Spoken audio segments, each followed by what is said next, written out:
A meno di 24 ore, quando scatterà l'ora X con l'obbligatorietà del Green Pass in tutti i luoghi di lavoro, in regione si fa il punto sulla situazione prenotazione tamponi. Non ho ad oggi, insomma in questo momento, segnalazioni di criticità nei nostri 75 punti tampone. Le USL si stanno organizzando con prenotazioni in modo da agevolare l'utenza, ma anche con allungamenti degli orari. Nella ULSS 3 Serenissima già in moto la macchina organizzativa per il potenziamento dei tamponi. Noi siamo pronti sull'indicazione della Regione, abbiamo potenziato le attività, l'abbiamo stesa anche come fascia oraria, arriveremo anche a lavorare fino a mezzanotte.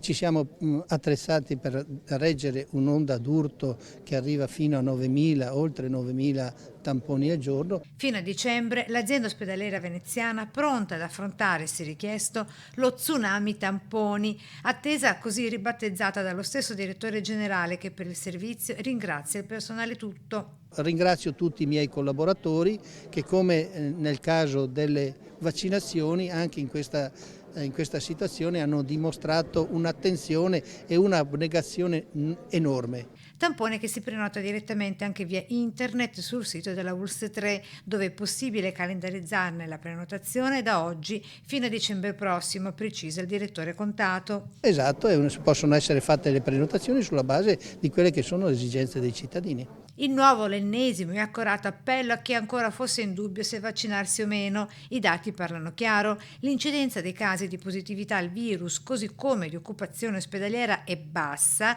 grazie all'alto numero di persone vaccinate, spiega l'assessore regionale Lanzarin. È perché la campagna vaccinale sta andando molto bene e ricordiamo che quelli che sono ricoverati nei nostri presidi ospedalieri sono per l'80% in terapia intensiva persone non vaccinate e per il 65-70% in area non critica persone non vaccinate. Quindi il vaccino funziona, ci dà copertura, ci protegge e ci permette anche di tornare alla normalità, cosa che vediamo stiamo facendo anche con le ultime aperture.